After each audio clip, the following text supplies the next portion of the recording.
Hey everybody, it's Denise with another episode of How to Start Running for Beginners, and we're talking about cold weather running. And I am an expert in that area because I live in the hill towns of upstate New York. It's 17 balmy degrees today. It's actually kind of warm for here. So I have had to learn the hard way how to get out and run and to stay warm and comfortable while I'm running. So I'm going to start from the top and work my way down. And again, these are just my tips. You have to do what is best for you, but these have worked very well for me.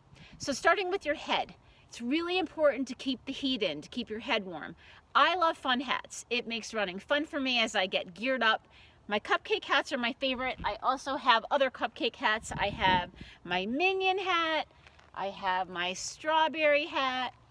I have my Grinch hat. These are just a few. And I have to get every flavor color of cupcake hat, but they're my favorite. I will drop in the description below where I get my hats because a lot of people ask me. But again, I like to keep it fun. So it's important to keep your head warm, to keep your ears warm, and even your earlobes. And these cupcake hats are great. I know guys, you probably wouldn't wear them, but they're great because they actually come down low and they really keep the heat in. So please wear a hat. Next, I wear sunglasses. Not a requirement, especially for cold weather running, but here's the thing. That sun is shining and it gets in your eyes. I like my eyes to be protected. Also, sometimes it'll start snowing or freezing rain or sleet. I like my eyes to be protected, so sunglasses. Moving down, many people like to wear a scarf or a neck warmer because it keeps the heat in. It's a very good idea. Me personally, I feel claustrophobic with it, but I do wear, for my outside layer, my polypropylene zip-up jacket. It's zippers from here to here. And as you can see, it actually it does keep the heat in, so it does keep my neck and body warmer. So that's an option. Then we get to our core. Keeping your core warm will help to keep your extremities warm. You still need things like gloves, but it definitely helps. So I personally wear 3 layers, which you won't be able to see in this video, but I have 3 layers. My first layer that's closest to my body is a wicking or technical fabric, and it's thin. The one mistake a lot of people make, they wear cotton. You don't want to wear cotton because that sweat will cling to your body. You want the moisture to come away from your body. So for me, anywhere between like 5 degrees and 25 degrees, I wear 3 layers. So I have my thin layer of wicking fabric, my first layer, then another thin layer of technical or wicking fabric shirt as my second layer, and then my outside layer is my polypropylene zip-up jacket. And that's what I've got on now, is these 3 layers. I'm completely comfortable, and it's 17 degrees, and I'm just standing here talking to you. Many people will add a 4th layer. If it gets to be 0 degrees or below, I would add another layer on top of this as well. But this is what I'm talking about now, is this 3-layer system that I have. So gloves. I will tell you this. I am fine with 1 set of gloves. These are a warm pair of John Deere gloves that I love.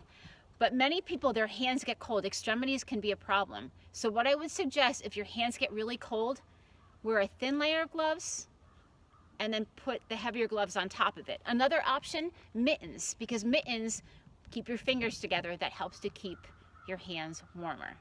Again, for me, if my head, my hands, and my feet are warm, I'm happy.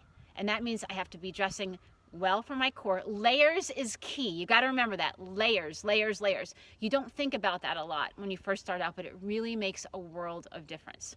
So as you move down to where you can't see, I come back a little bit, you can't see it, but my pants. So I wear polypropylene tights, and that's all I wear. Now, many people also do layers depending on how cold it is and how cold you get.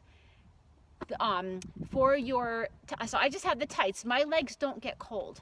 You can also wear a pair of wind pants over top of your tights, and you can get those in that technical wicking material.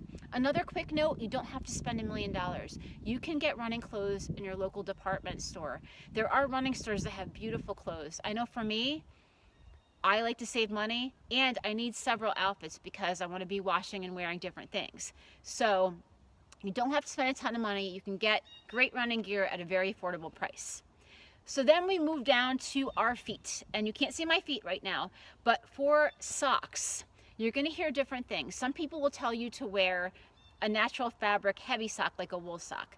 Me personally, I prefer a running sock, and today, 17 degrees, I have 2 pairs of running socks on. They're not very thick, but with the 2 socks and then my sneaker, my feet stay warm. I am very unhappy if my toes start to get frozen. You can be moving your feet and flexing your feet too as you're running, but you do want to have warm feet. And the thing is, a lot of sneakers, this pair to show you, you see that breathable? They're breathable, so unfortunately the air is getting in. So you have to make sure in cold weather running that you keep your feet warm. Another thing I highly recommend, if you live out like where I do, Yaktrax or some type of, what's the word? For the bottom of your feet. Obviously my brain is a little bit, so it's really important that you have traction. You want to have traction. So people will tell you, be careful where you run. Out here, there can be ice patches anywhere. I feel safe because I have traction on the bottom of my feet. These Yaktrax are wonderful. I have 2 sets of them. These are Yaktrax Pro. I'll also share the link to those as well. I have not fallen once. I probably shouldn't say that because then I'll probably end up falling, but I've had very good luck. But again, it comes down to taking care of yourself, making sure that you are warm, comfortable. Layering is key. And make sure you stay tuned for the next episode of How to Start Running for Beginners. You can subscribe to my channel. You can follow me on Facebook. I would love to have you learn more.